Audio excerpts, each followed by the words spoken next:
So we all know the story of Adam and Eve. We all know that Eve was the villain of that story. Do we know that Eve was the villain of that story? Wasn't the serpent really the villain of the story? It doesn't really matter who was the one who did it. It only really matters what they did. They gave man fruit from the tree of knowledge. They gave man fruit of knowing. They gave man intellectual understanding, which isn't dichotomy or an opposition to feeling. Knowing and feeling, knowing and feeling. And people will use knowing to justify. People will use knowing to claim power.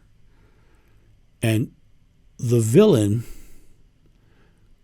in the whole situation was ourselves, grasping to wrap spiritual truth with dogma, with energy, with belief, with things to think about.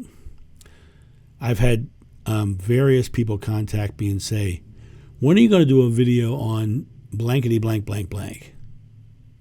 And I don't remember blankety blank blank blank. And my intuition says that blankety blank blank blank wasn't true. And so I'll never do the video because it doesn't ring true to me. But that person who came to me with blankety blank blank blank, whatever that is, really truly has wrapped their knowledge around it and decided that was the truth of it. Even though I have no memory of that and don't feel it that way, I could be wrong. But they just know it. They have knowledge of it. And the more they put knowledge of it, what happens is they get further and further from the simple truth of it. I find it fascinating. People will oftentimes wrap knowledge around spiritual truth to justify who they are, who I am. They try to justify their being rather than just being. I am that I am, period. Right? You have to. They're trying to justify it by wrapping it in knowledge and making other people believe in the knowledge rather than feeling the truth of it. Feeling the truth of it. There's a lot to be said for study and diving into spiritual texts. Lord knows I've done my share.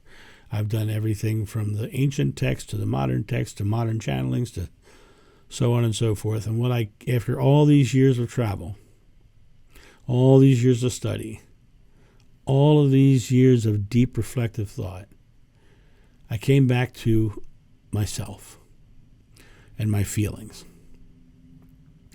That is where it is. That's where it all is. All of that stuff is the knowledge. We get lost in the wilderness. We lost in the wilderness for 40 years, right? There's these big stories of wandering out. Joshua said, when you seek for a path will be laid before you.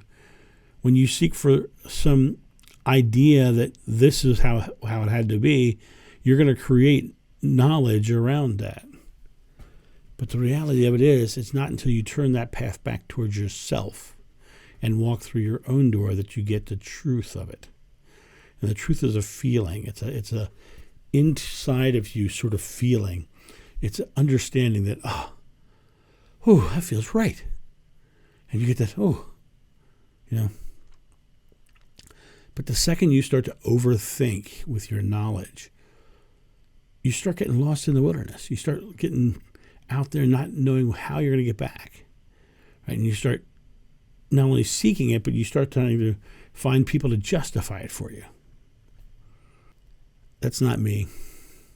I can only speak from my experiences and my beliefs. And I will never justify something that doesn't feel right? Or that I don't have direct memories of. But people will ask me constantly to validate their knowledge, but I won't, because I can't validate their knowledge unless if I feel that what they're saying is correct and I have had memories of what they're saying is being correct, I would say something. But I don't think a lot of them are correct. I think a lot of them are in knowledge and justification. And so I would say to you, get back to feeling and out of knowledge if you really want to experience the divine. Have a great day, guys, and I'll talk to you soon. See ya. Bye.